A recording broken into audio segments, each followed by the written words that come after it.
inspired you to write this story? Such a beautiful world, reminding me a lot of Avatar. It was Hmm. such an intricate plot, especially first being told through the eyes of youth. A lot like The Breakfast Club, but sci-fi. Right, right. Well, the whole, as you know through the film, it's definitely I'm one of the writers, but I Right. created the concept behind Doors. Mhm. But the stories themselves, like there's Jeff Dessum, he's one of the writers, and Dugan and Saman, and as you know, because it's an anthology. But the idea came to me a few years ago, and I was just, I'm a big fan of anthologies, having worked on VHS Viral, the third VHS, and really have always loved anthologies since I was a kid. And the one thing I was thinking about, because I wanted to talk to Brad Miska, who produced the VHS films, that let's do another one, but let's try something sci-fi. And there really hasn't been too much, if any, really sci-fi anthology films of late.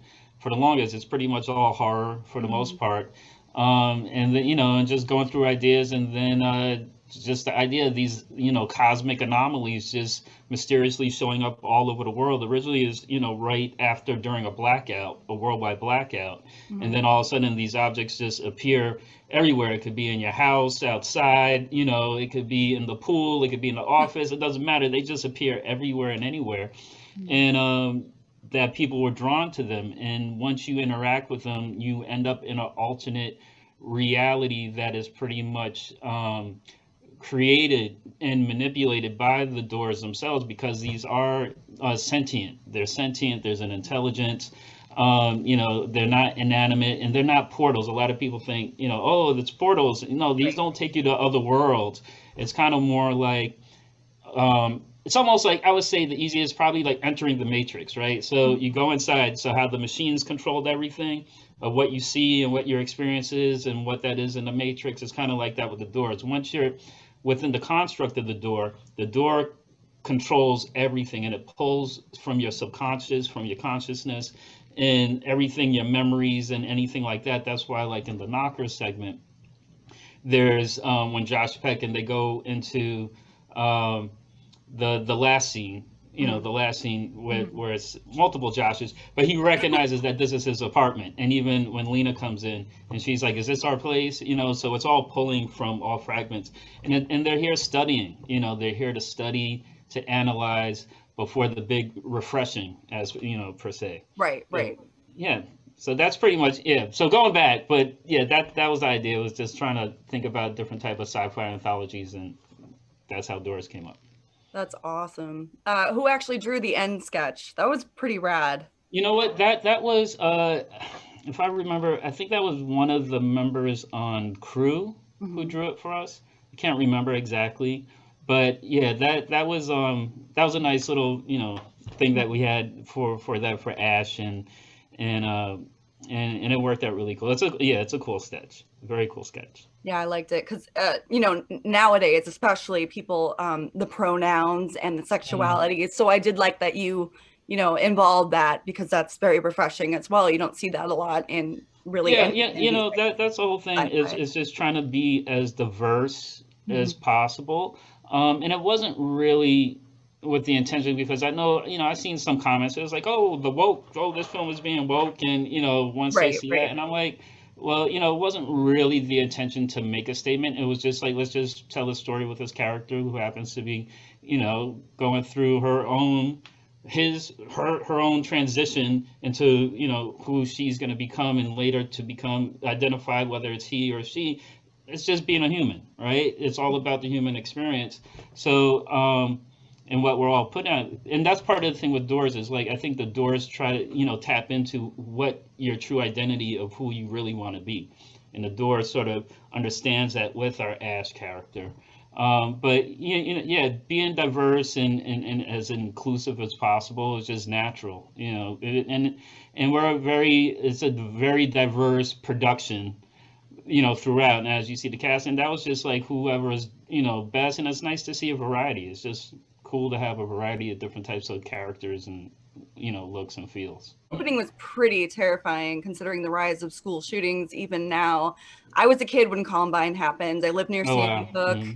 So it was surreal. You know, the intercom especially reminded me of when I was a kid and 9/11. They told us about that Mm-hmm. on the intercom. Yep. So good for making it realistic. And did you have any statement to make about that? Was that more, uh, you know, like something to say, oh, that has been a rise lately, or was it more? Well, I mean that was, I mean, it's a, you know, it's a product of the times. That story is just, you know, what it is, and that's what kids are going through, is these, you know, horrible lockdowns, and knowing that there's unhinged shooters that just can go in and murder all these kids, and we have these really, you know, not to say this was to make a big comment about Right, that. right. No, of course. It was just, you know, one of the things that, you know, this is what kids are going through. And you know, and like Rory is like, hey, I don't want to get shot, and then, you know, Jake's like, maybe it's Brandon's got shotguns and stuff like that. But it's only because that's, you know, unfortunately that's the reality right now. Mhm. And it's a sad reality, and hopefully things change at some point. But yeah, that was just something where it just felt right for the story, especially if there's going to be a lockdown. You know, Right. that's the first thing people are going to think. Why is there a lockdown? Is it a school shooter? And then it turns into something, you know, totally else. But yeah, that was pretty much just felt natural. What was it like to work with Lena Asco? Lena made kick-ass women history when she unleashed her Free the Nipple movement and has been a trailblazer for years. Also, if you see her, tell her Chris and Street have to get together on the spot. She Yep. was a perfect casting decision to take over from Michelle Rodriguez from the original movie. Yeah, yeah, she's awesome. Yeah, Lena's really down to earth, and, you know, pretty much how you see her from her interviews, and even, you know, on the shows, it's pretty much, you know, that's her. And she's just super professional, really down to earth, super kick ass, and just came and delivered. Yeah, Lena's awesome. Nothing but praise for Lena.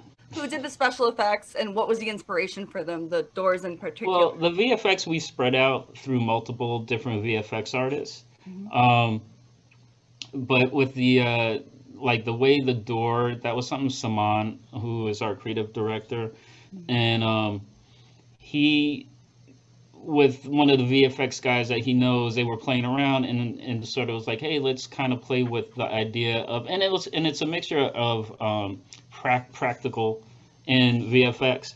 But when you see it lifting, I mean, that's like an old school science, Mhm. you know, school science thing, where it's a magnet and metal filings, and then, Mhm. you know, the magnet goes and it makes everything move around and everything like that.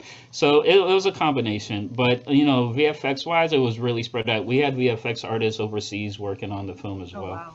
Yeah, we really had to spread, especially on the budget, because the budget was super tiny, Mhm. to try to pull off. And I know the film feels, you know, pretty ambitious. And some of the VFX, yeah, you know, you look at it and it's like, oh, you know, they had a little more time and money, which was true. I wish we had a little more time and money. Right. Um, but yeah, it wasn't with Doors. It just wasn't one specific artist. Like, we have so many that were working on it.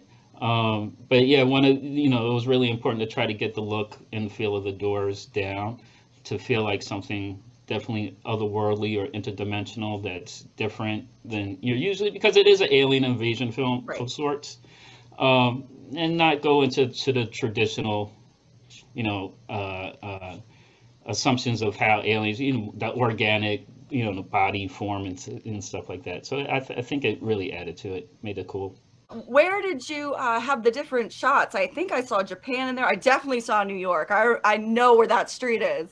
Yeah, some of it, you know, with it was a combination. We had actual footage that we shot for the film, and some was just stock footage that we Mhm. combined within it to really show that it's worldwide. And so, and it's a mix. Some of those shots, in New York, that's a stock. You know, I'll say that's a stock shot. And some of the overseas ones are stock footage. But all of the other, like a lot of the big droning shots, we actually did those shots, which are, Wow. yeah, it was pretty cool. Some of that stuff was shot, and some of those drone shots was actually shot through a buddy through Samans, who shot some stuff in Australia during lockdown. Oh, wow. So when they had their lockdown, was able to get all this cool drone footage. Where did you shoot for the beaches? They were beautiful, Oh, especially that was the Oregon. voiceover. That was on the beaches. Really, really nice. As you know, in fact, it's funny where you see that big rock. Hmm. The big rock that they're standing in front of. If you have Alexa, that rock will pop up as a screensaver, which is kind of funny. So because whenever I look at Alexa, sometimes that'll pop up, and I'll be like, "Oh, that's doors." It wasn't all shot at the same time. Because they're different stories in different Right. segments. I like to call them acts more than segments because like VHS is more like segments. This is more like acts. This is a overarching story.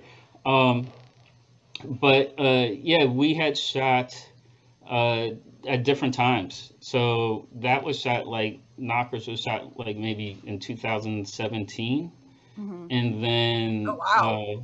yeah, Dugan's was shot around maybe around a year, and then Jeff was after. I mean, there are these other segments that exist as a whole movie on its own, and that's sort of where this came from. So there is an existing alternate film. What actually are the doors, and do they make people psychic? It's not that they make people psychic. They're cosmic anomalies, interdimensional sort of sentient beings that I like to say because it sounds cool, even though technically, I guess in theory, there isn't a beyond the universe, but beyond the universe, like beyond the veil of the universe, then there's where the doors would come from, whatever that concept, would be. But, they are a higher form of consciousness, and they're here to pretty much refresh humanity by first absorbing our own consciousness and then analyzing and doing everything that it does, but also once you accept it, to basically evolve into a new recreated reality of these doors. So what are they? I mean, like Dr. Price says, they're like God but more. And but what type of God? I'm not, not to say the one that's in the Bible or in the books that we are, but there's definitely something beyond our comprehension of an understanding of what how these things operate. But they do communicate, yeah, telepathically, and that's how they allure you in because they could tap into you and bring you to this. Like right away, you need to go to them. But what they are, yeah, it's beyond, interdimensional, definitely. Why were they allowed to come and go? I know they said that the Well, chief they never ward. left. They never left. Yeah. She never leaves. She accepts that for like Knockers with Lena's character, um, at the end, she, as not to give spoilers away, but she makes her decision. And that decision isn't the original decision that she came into the door with, Mhm. and she knows that, but it's one that she prefers. So within the door, she's kind of accepted because by that time the time frame has already closed, but she never leaves it. She's accepted her new reality. Mhm. So therefore, within that construct of the door, she's already being refreshed as something new. The humor in this was great. If anything, it reminded me of the actors themselves. It's a phaser. Hmm. This was this written with them in mind? Was there an audition for No, no, no, no. Originally, the for Knockers, Saman had originally he like back in the day, like few yeah back when he first got on board, and he pitched the idea for because once I set up the perimeters of what the world of doors and everything like that, then he came and was like, okay, there's Knockers, and so he already had the idea, and then he had written the script with his writing partner Ed Hobbs, and yeah, that was before casting. So they weren't really, yeah, Josh Peck and Lena, they weren't in mind. So that dialogue with the phaser, that was already there. them? Part of her guilt of, um, and they talk about it that they had an abortion Mhm. together, Josh Peck Mhm. and her, and apparently, he tried to probably talk her out of it. But this was showing kind of the doors kind of showing of that guilt phase of what happened and what could have been. So it's Mhm. playing with her psyche and pulling out all these elements, and then as soon as that's over, then she's in the room and she's back in her suit, she comes in with the suit.